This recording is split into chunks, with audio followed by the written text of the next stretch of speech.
Noah and Owen's elimination from the Redonkulous race has always stuck in my mind because of Noah's closing line. What reality show shall we do next? Didn't I tell you? We've been asked to do the next season of... When I first heard that, I assumed Noah must have been referring to the next season of Total Drama, and I got really pumped for it. After all, if they were already hinting at another season, it must be coming out pretty soon, right? Right? But instead all we got was nothing for a while, and then a baby spin-off came out like 2 years later. Maybe if Noah had got to finish his sentence, he would have said, "Didn't I tell you? We've been asked to do the next season of Total Drama. But this time reincarnated as babies!" Unfortunately for me, the spin-off, named Total Drama-Rama, was just not my cup of tea. I'm not saying it's bad, I know the show has its audience considering it ran for 5 years, but the thing that got me invested in Total Drama was it being a parody of an elimination-style reality show. And without the eliminations and the challenges and all the scheming and interpersonal drama that came along with that, the show just loses a lot of its appeal for me. The only reality show aspect that Dramarama kept was the confessionals, which is like, what is this, a mockumentary now? But to be honest, I can sympathise with the creators for wanting to take the series in a different direction. The last 2 half seasons of the main series, All Stars and Paquito Island, got pretty mixed fan reception, with them having these really outlandish plots and characters, which is saying a lot considering Total Drama has always been kind of wacky, so maybe putting the series on hiatus for a while was the right call. Although, the Redonkulous race being pretty good had always given me hope that they could pull off another season. Well, after an 8-year break, I could finally find out if that was true, as Total Drama finally got a reboot. And with a brand new cast to boot, so I still haven't gotten closure on that Noah line. Damn. But let's just focus on the question that does have an answer. Was Total Drama Island 2023 a return to form? Let's find out. Well, they've certainly gone back to basics for it, even returning to Camp Waranakwa, despite the island getting canonically destroyed at the end of All Stars. Oh well, maybe that just means All Stars isn't canon anymore. Hooray! I do think going back to basics for a reboot is a good call though, since they are reintroducing the show's premise to a whole new generation of viewers. And it also keeps it familiar enough to draw in the old fans too. Giving the reboot the exact same name as the first season is great for search optimization as well. Now anyone nostalgically looking up the first season will see there's a reboot and think, wow, maybe I should watch it. Not everything about this season is just a nostalgic retread though. The show takes advantage of it being a reboot by acknowledging how much time has passed, and works in things the original couldn't have done. The obvious examples of this are the modern elements that weren't as prevalent back then, like the Jone of Despair and the social media influences. But there's also stuff like Priya's parents being superfans of the original show. The theme song got a modernisation as well, with new lyrics that incorporate modern slang, such as Here to Slay, Brought the Skill, and Crushing Players' Dreams. I'm sure some might find this cringy, but I think it makes sense that a reality show theme song would try and update itself to appeal to a new generation. And I think the new theme song is as catchy as the original. I do think it being dramatically shortened kind of sucks though, like it's cut so short that 3 of the campers don't even appear until the closing shot. But if the reason they did that was to make slightly longer episodes, then that's a worthy trade-off, especially when there's only 13 episodes. They've made some fun presentation changes too. I love all the dramatic camera angles they do before the elimination ceremony. These smaller updates are all well and good, but the thing that would really determine how well this reboot holds up are its characters and challenges. Those are the true heart of Total Drama. Let's start off with the challenges. So, what I really appreciated about the challenges in the early seasons is they had really strong theming. The first season is set in a summer camp, so most of the challenges are either themed around the kind of things you would do at a summer camp, or around the environment of the island itself. And the themings of the following 2 seasons are even more obvious, with them being themed around movies and different cultures respectively. Then you have Revenge of the Island and All Stars, which still have loose themes, the radioactive waste, and being an homage to past seasons respectively. But you have more instances of the challenges not really fitting the theme, like having the competitors ride their own go-karts is a fun idea for a challenge, but it doesn't really have anything to do with toxic waste. And then you get to Paquito Island and it's clear they've given up on any kind of theming whatsoever and will just have the campers do whatever random thing Chris thinks of. Like tracking down a monkey so you can steal a token from it to put it in a vending machine? What even is that? So how's the theming for the reboot challenges? Well, with the exception of one challenge, they definitely don't feel as random as the TDPI challenges. A lot of them utilise the environment of the island, so there's some cohesiveness. But they don't really go back to doing summer camp themed challenges either.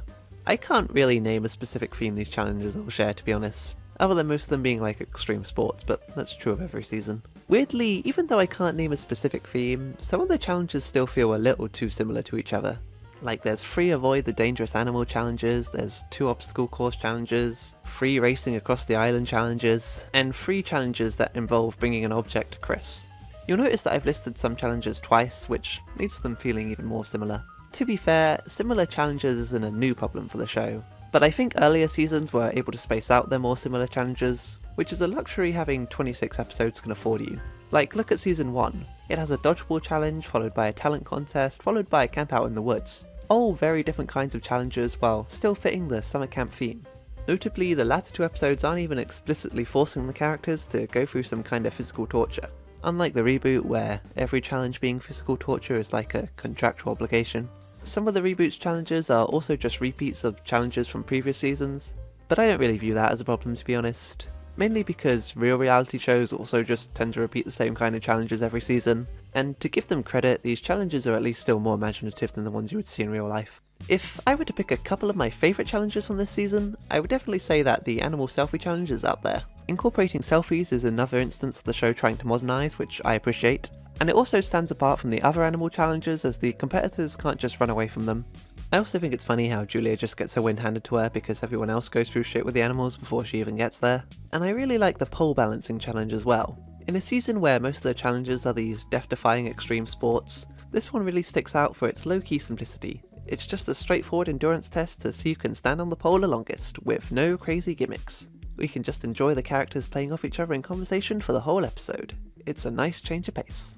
Another thing I like about most of the challenges this season is how one challenge will last the span of the episode. In the middle seasons they would sometimes do 2 or 3 challenges per episode, and it made the first challenge feel kinda pointless since it was only the final one that decided the winner.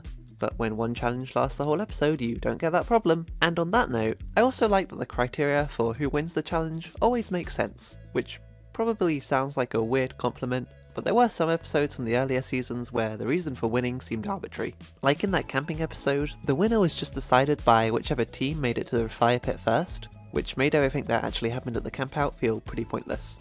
The only time the reboot gets close to a problem like this is with the Stranger Flings challenge. In that episode, the team winning is whoever reaches 10,000 points first, and then Chris introduces a target worth 10,000 points right at the end, which seems like it would have nullified the former rounds. But it actually wouldn't have if the team in the lead, the Frogs of Death, had gone for the 3,000 point target again, which they do point out in the episode.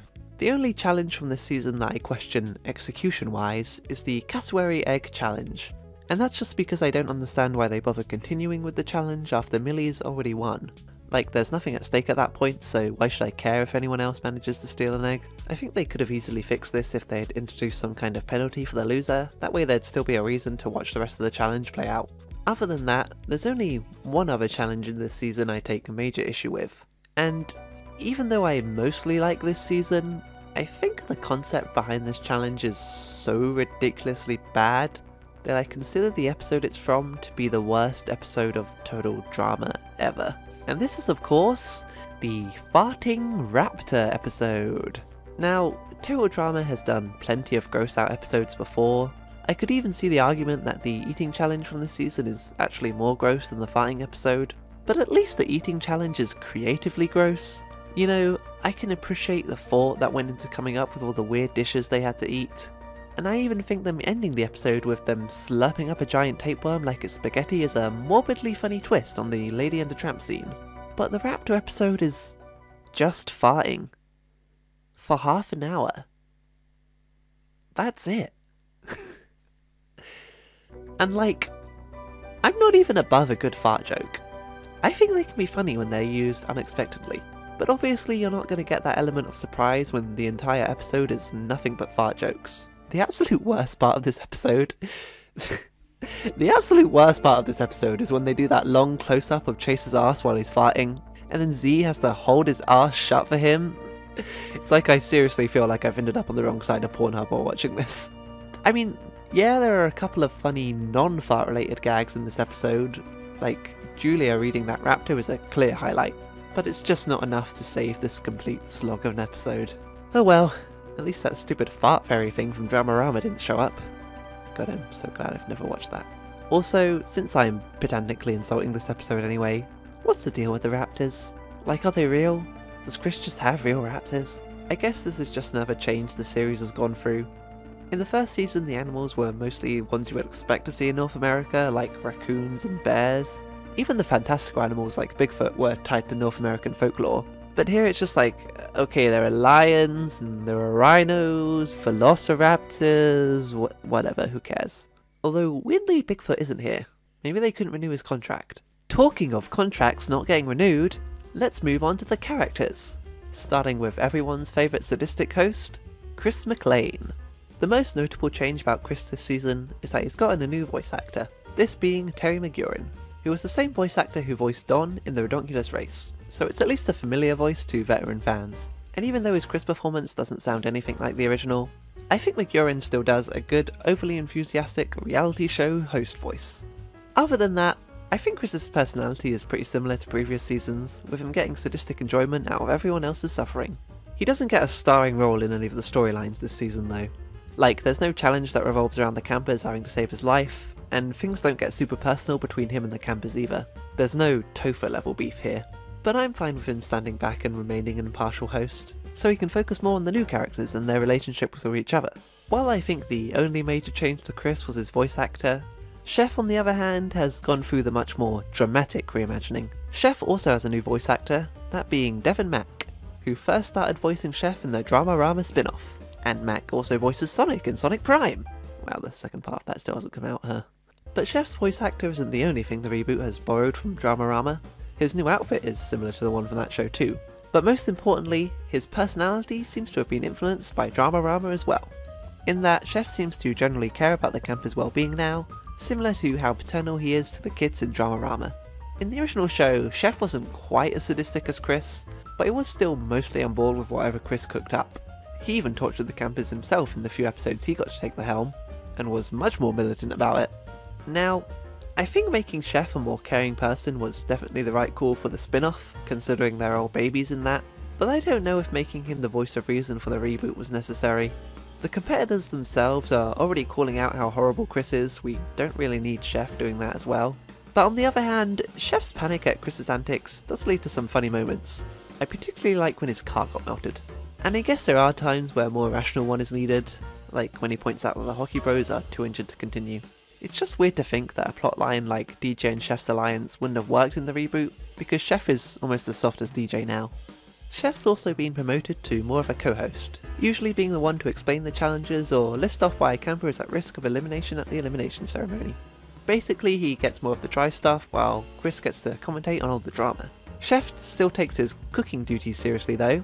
It's cute how proud he is of his dishes in the eating challenge. Don't really get why he draws the line at the tapeworm though. But in food terms, Chris and Chef are just the appetizers of Total Drama. The real main course is the campers. The campers in the first season were teenage archetypes, but as the seasons went on they ran out of archetypes to pull from and thus had to go a bit more outlandish with the characters. And by that I mean they added an evil scientist, a Disney princess, and a kid who thinks he's a wizard. This season reeled the characters back in, and they're back to feeling more like typical teenagers again. A couple of them are still kind of outlandish, like Scary Girl and Axel, but overall, are much more down to earth than the third generation. Honestly, I'd say these guys are more down to earth than the second generation too. I really appreciate how the reboot takes its time introducing all these new characters, like they did in the first episode of the original TDI. The entire first half of the first episode is dedicated to just establishing who these characters are and letting them all interact before they get into the challenges, instead of just rushing all the introductions into a single scene, like they did in the other two half seasons. Since the show has covered so many personality types already, it's kind of inevitable that most of the cast feel a little reminiscent of characters they've already done, with some of them being much more obviously derivative than others. Like Caleb is literally just Justin again, who they already rehashed before with Alejandro. And then we have Axel, who they introduce as a zombie apocalypse prepper, and have her literally destroy a cardboard cutout of a zombified Sean. Obviously even the writers were feeling a little self-conscious about that one. But to be fair, they get rid of these more derivative characters early on. Could getting rid of them early be a sign that they don't just want to retread old ground this season? Well, there's one character who certainly did break new ground for the series. Bowie, the first openly gay contestant. Not according to my Kodiak Snow fanfiction though. But for serious, Having a character be openly gay is a big improvement over the first season, where they just went for jokes like, "Isn't Owen being attracted to guys so weird?" Bowie's established as being one of the most strategic players from the get-go, with him orchestrating Caleb's elimination in the first episode because he sees him as the biggest threat. I like that this instantly shows what Bowie's priorities are, that he's willing to get rid of a character he himself is attracted to. This move kind of feels like they're setting him up to be the Heather of the season, the one who's willing to make these underhanded strategic plays to get ahead, but he's nowhere near as evil as Heather is, which is probably for the best. Making Total Drama's first openly gay character be full evil wouldn't have had the best optics. After he's set up as a real threat in the first episode, he plays more of a low-key role during the middle of the season. He has a couple of things going on, like his romance with Raj and his friendship with Emma. I'm glad they gave him these plotlines. They really helped to humanise him after what he did to Caleb in the first episode, showing that he does have some genuine compassion for other people. But he's not really the focus of either of these plotlines. With the Raj stuff, the focus is more on the hockey bros and how it affects their friendship, and with the Emma stuff, the focus is more on her relationship with Chase. He's basically playing a supporting role in both these plotlines while being the protagonist of neither. I think the main reason he feels more low-key in the middle eps is that he doesn't make any big strategic plays during this time either. Like, he has the opportunity to expose Julia as a mean person after he watches her read that Raptor, but he chooses not to. He's kinda just doing challenges and minding his business for the most part. I think maybe the writers were struggling to think of things for Bowie to do in these middle episodes as well. Like, it's pretty notable that he's the first to bow out of both the eating challenge and the pole standing challenge. It's not really until the latter half of the show where he really comes into focus again. With his blow up with Emma in episode 11 and his rivalry with Julia finally coming to a head in episode 12, stuff that's been building up over the course of the show finally coming into the spotlight. I actually quite like this approach, honestly. I think seasons like TDIS and TDPI pick their main characters early on and basically have the whole season revolve around them, so I like that Bowie can be a finalist but doesn't always have to be the centre of attention. Julia calls Bowie one of the villains in episode 12, but after the Caleb thing he doesn't really do anything that evil. He's definitely not the most morally righteous character or anything, but it's not like he's going out of his way to be cruel to people for no reason. Like, his feud with Chase comes from him supporting Emma, and everyone beefs with Julia. Not exactly nice things he's doing, but it's on the same level as Lashana and Gwen getting back at Heather, in my opinion. I think the only other real underhanded thing he did was show Millie's notebook to Priya, but even that was just Millie facing repercussions for her own actions. But if Bowie isn't the main antagonist of the season, who is? Well, for the first half of the season it's not particularly clear who the main villain is supposed to be. There are certainly antagonistic characters, like the Harley Quinn-esque Scary Girl who does, scary things. By the way, I love that Scary Girl has an actual name, but everyone just calls her Scary Girl instead. And another antagonistic character from the early episodes is... Ripper. One of the very first notes I made when watching this season was, "Oh god, that bully character is so annoying, please go first." I did not get my wish. Ripper has the most disgusting introduction out of any Total Drama character ever. All of Owen's fart jokes combined are nothing compared to hearing "I shat in a stranger's purse" right out of the gate. Ripper does have a couple of funny lines here and there, but any goodwill I could build up toward the character is almost immediately broken down by him ripping his pants or overly drawn out fart jokes. Even his name is a fart joke. The worst part is they keep teasing you with Ripper's elimination too. All 3 of the times his team loses he's in the bottom 2, but he manages to survive each time. And even after they get rid of Ripper, they have the audacity to bring him back as one of the helpers in the finale. Millie's reaction to Ripper is my reaction to Ripper. Also, when Ripper does finally go in episode 8, his elimination is weirdly unsatisfying. Like, they set up this rivalry between him and Priya early on, and they keep emphasising how badly she wants him gone. So you think she'd be the one responsible for him leaving when he finally does get the boot. But she doesn't actually play any role in his elimination. She doesn't even vote for Ripper in that episode. Instead, Julia is the one responsible for Ripper's elimination. And I guess there is at least something poetic about this. The villain of the second half of the show defeating the villain from the first half. And I guess that's my cue to start talking about the real villain of the season, Julia. It's funny, I watched this preview for the season on YouTube that featured this scene of Nichelle and Julia.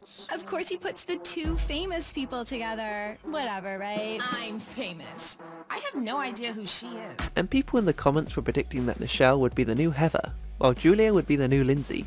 But little did they know that Julia would be the true Heather, while Nichelle ended up being a pretty disposable character. poor girl didn't even get a line in the finale. Julia is another example of the show modernising, with her being a pastiche of social media influencers. She's kind of a twist villain as she tries to be this positive zen person for the first 3 episodes, although you can tell she's not really that nice a person as she keeps passively aggressively insulting everyone and is shallow and self-absorbed from the get-go. But her real coming out moment was the aforementioned reading of the Raptor, a clear highlight in an otherwise awful episode. An awful episode. And from then on we just get a lot of fun evil moments with Julia. Like when she just walks into the dining hall and starts assaulting everyone in there for no reason. I mean, I guess that's one way to establish your character as evil. And when she has to give that Raptor a fake apology in a later challenge so she can get a selfie with it. Her apology should totally be a new Stan Twitter video, by the way. Hi! I hope you're not still mad about that stuff I said about you online.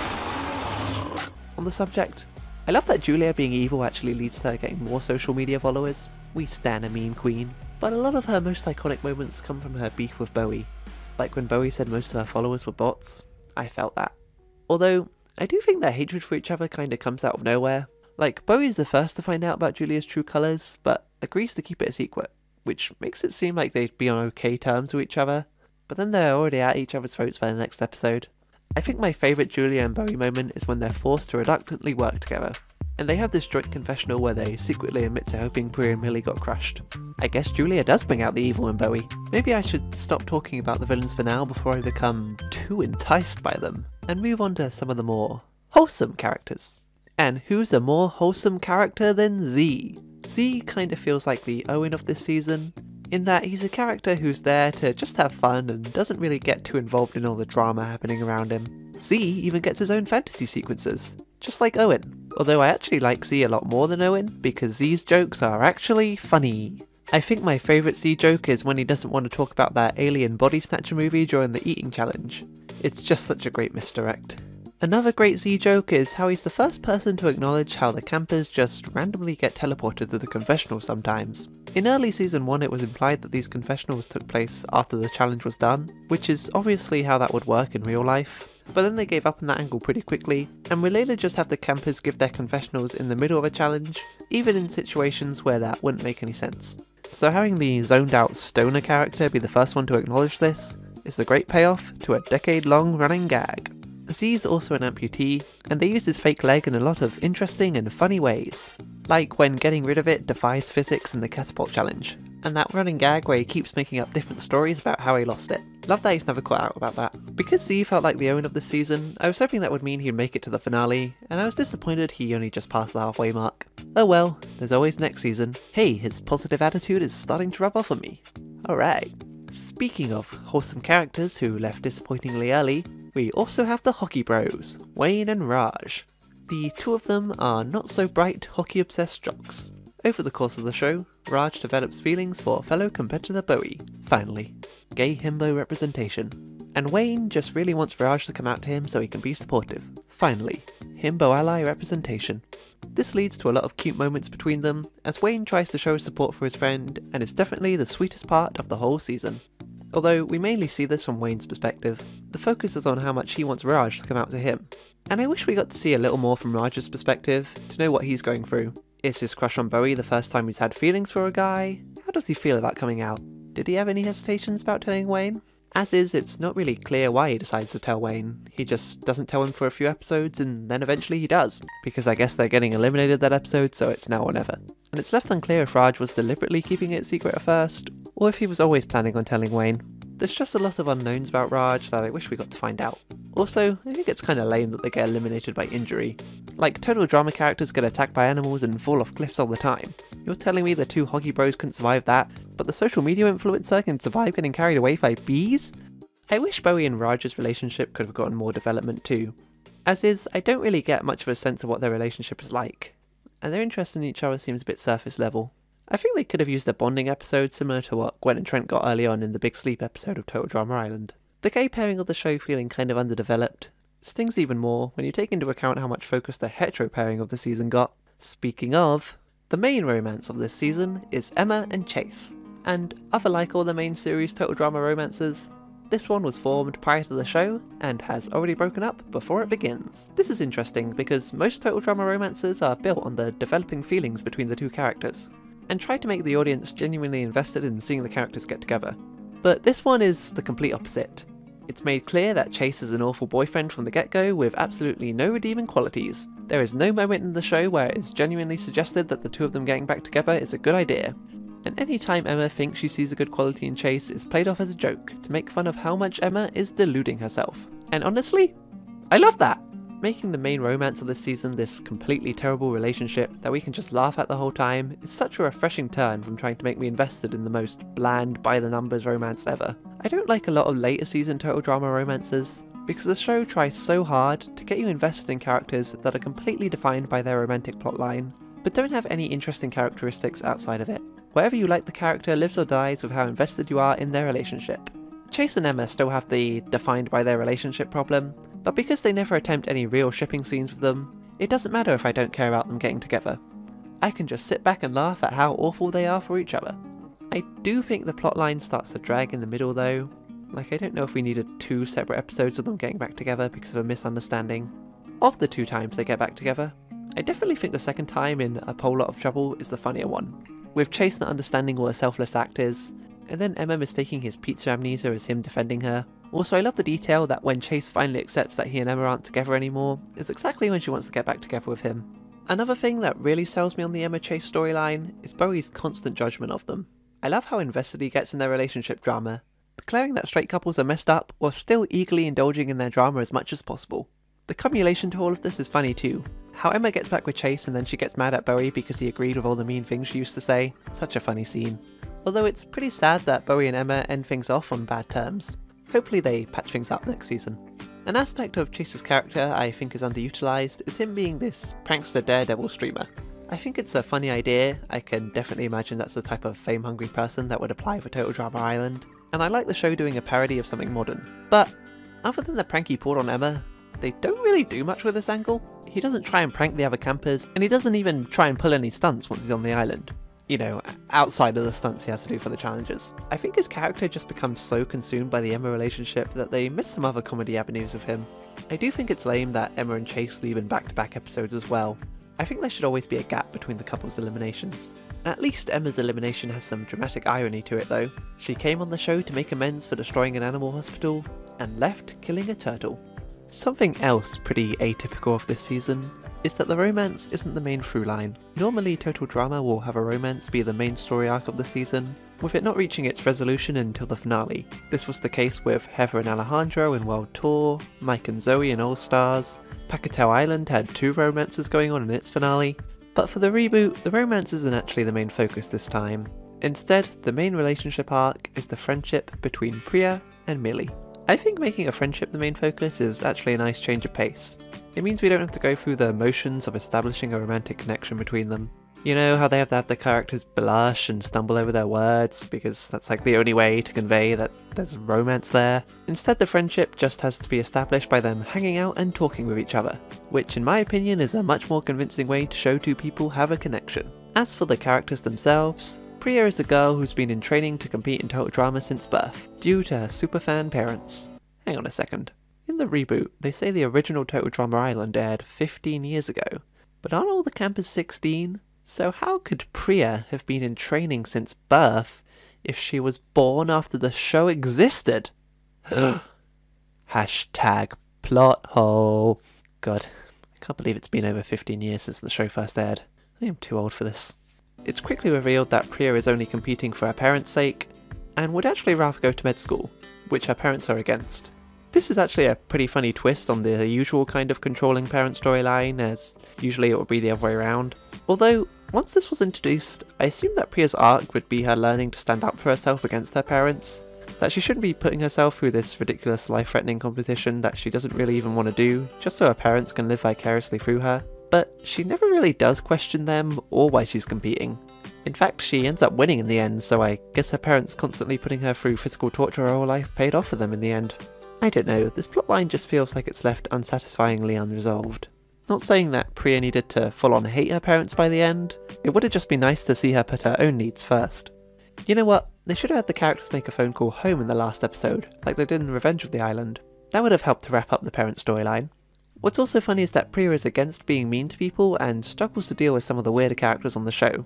And like, you'd think someone who's been in training to be in total drama her whole life would know that being mean to people and dealing with weird characters is a part of the job. But I suppose that her general kindness and awkwardness show that she's not really suited for reality TV, as much as her parents may want her to be. I also think the jokes around Priya's training get stale pretty fast. The line early on about her parents throwing melons at her is funny, but then every joke about them from then on is just, "My parents sent me to Dangerous Thing Camp." Whoa. It's a shame, because I think this training thing is the only really compelling part of Priya's character, and I don't think she's a particularly entertaining character outside of that. My issue with Priya is similar to the issues I have with Zoe and Sky, the protagonists of the past 2 seasons, in that she's the main protagonist of the season who's good at challenges and is a generally nice person, so it makes sense that she sticks around, but she doesn't really have much personality outside of that. She's not conniving enough to stir the pot, nor is she particularly funny either. And I think the best total drama characters are at least one of those 2 things. Maybe Priya's written to just be a nice person with few quirks because that makes her easier to root for as the protagonist, but I don't really think that's necessary. Gwen was a cynical and snarky person in the first season, and she remains one of the most endearing protagonists to this day. But, I mean, I guess in the first season. I don't really know about the other seasons. I guess my one defense of Priya would be that she at least never annoys me that much. She's a nice person and tries in the competition, so I can at least respect her efforts. Millie, on the other hand. Millie is introduced as a pretty snobbish character who constantly looks down on her peers, declaring her generation an epic fail. This introduction did not exactly give me a favourable first impression of the character. I don't really care for the pessimistic view of young people she has, especially since, you know, this is a show written by adults. And her being judgmental of the people around her while not being that great a teammate herself was giving me serious Dave vibes. And Dave is not a character you want to be reminding me of. But obviously the whole point of her character arc was her learning to be less judgmental of others, and watching her learn to appreciate the other teenagers' values did make me warm up to her a little, particularly when she got genuinely invested in Ripper's dream of holding the world record for longest fart. See, there are some fart jokes I like. As for the Priya and Millie friendship arc, well, you know how earlier I complimented how Bowie got to have a more low-key role during the middle of the season? Well, they do not do that with Priya and Millie. Once their friendship is established, it is pretty much a featured part of every episode going forward, with each one either developing it or adding some new wrinkle to their dynamic. Maybe if you actually broke down the amount of screen time they had, it isn't that much more than Bowie's. I don't know. But it feels that way because Bowie has like 3 different plotlines going on, while with Priya and Millie it's basically just this. Despite the amount of focus it gets, the friendship story still ends up with some loose plot threads that don't go anywhere. Like Millie lies about voting off Ripper in episode 4, which feels like they're setting up some kind of liar revealed plot or something, but then they just kind of forget about it. Oh well, Priya votes for Millie a few episodes later anyway, so I guess that balances out that transgression. They also form an alliance with Julia later on, which could have led to some interesting conflict, but then Julia just gets unceremoniously kicked out of their alliance a couple of episodes later. Man, it's so annoying when Total Drama sets up an alliance and then barely does anything with it. It happens so often. But to stop me from sounding like a complete grouch, there are still a couple of things I like about Priya and Millie's friendship. I like it when Millie finally defended Priya in the animal selfie challenge, after so many episodes of Priya saving her, and Millie's speech in the final episode, where she confesses she only judges others because she's insecure about herself, and that Priya helped her finally become a person she could be proud to be, did make me tear up a bit when I first watched it. I mean, of course I cried. I'm an adult who watches children's cartoons. My life's a mess. Overall, I don't hate either Priya or Millie, and there are aspects of their friendship I do find endearing, but when you get to the final 4 and they're now taking up half the cast, I start to wish some more interesting characters had made it to that point, especially when one of them is just making wedgie jokes the whole episode. Another problem that I have with Millie is that she's supposed to fill the role of nerd character who doesn't understand people around her, but they already have another character this season who I think fits that role better, Damien. Damien is this fish out of water nerd character who has literally zero idea what he's signing himself up for because he's never seen Total Drama before. This leads to a lot of comedic setups as he struggles to process what's happening around him. He also has a pretty clever storyline where he tries to get himself eliminated, only to immediately regret it when it actually happens. I know DJ had a similar storyline in World Tour, but honestly I think Damien did it better. Actually, speaking of things Damien does better, I know I just said a character reminding me of Dave is a bad thing, but screw it. Damien is Dave done right. I really think Damien would have filled the role of Priya's friend better than Millie too. Like, guy who knows literally nothing about the show befriends girl who has literally been in training for the show her whole life is such an obvious comedic duo. It is disappointing that they ended up sidelining a character with so much potential early on. Sure, they can bring him back next season, but now that he knows what he's getting himself into, it won't really be the same. I've now given my individual thoughts on basically every character that matters, but how do I feel about the cast overall? Well, I genuinely really liked around half of them, while I'm mostly mixed or indifferent on the others, with there only being one character that I outright dislike, and that's about par for the course on how I feel about most generations of Total Drama competitors. When the cast includes an array of differing personalities, there's bound to be a few that I don't really care for as much as others. They're not the most deep or complex characters in the world either, but they all play off each other well enough to form a pretty entertaining Greek chorus, which is all I could really expect from any Total Drama cast. My main criticism of this cast is that while I like them, there were some characters who I think deserve more screen time than others, but didn't get it this season. So I guess it's good news for me that it's already been confirmed that we'll be getting another season with these guys. Right? Right? Oh yes, I am glad we're getting to see more of these characters, especially if next season addresses some of my wants for this season, such as the stuff with Priya and her parents. It could develop Bowie and Raj's relationship more, hopefully patch up Bowie's friendship with Emma too, as well as give some of the underutilized characters more screen time. Back when TDI came out, I actually thought it was kinda dumb to redo an elimination style competition with the exact same characters. I just thought it took some of the tension out of the competition if they were all just allowed to come back again. But we wouldn't have gotten Heather's great redemption arc if they hadn't done that, so maybe we'll get another multi-season arc like that.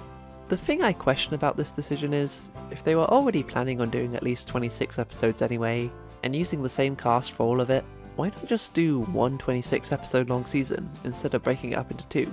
On one hand, I'm glad they didn't do this, because I think doing a single 26 episode season might have dragged on a bit, with too many non-elimination episodes. That's my main issue with TDA, and to a lesser extent World Tour. That DJ storyline really starts to drag, I'm sorry. The non-eliminations just kind of feel like filler. As it is, TDI 2023 became the first season to have no non-elimination episodes whatsoever, and that's one of my favourite aspects of it. On the other hand, doing one 26 episode long season might have given the show better pacing, given some of those characters that felt like they left too early a few more episodes to breathe. And maybe they could have avoided the too many non-elimination episodes problem by having a bigger cast and or some aftermath episodes. But the second season isn't out yet, so I shouldn't be too quick to judge it. Maybe it will be set in a brand new location or be another All-Star season. That would help justify it being a separate season. What I can judge is the season we've already got. And to answer the question, is TDI 2023 a return to form? I'd say yeah, pretty much. It successfully brought Total Drama's fun characters and zany challenges into the modern era. Maybe there were some misfires, but I would still say this season is closer in quality to the first 3 seasons than either All Stars or Pacquiao Island is, and that's about as much as you could hope for. After all that, I'm not exactly sure how to end this video, and I guess the writers of the reboot also struggled to think of how to end this season, because they ended up going for a dance party ending. God, it's even spreading to the TV shows now.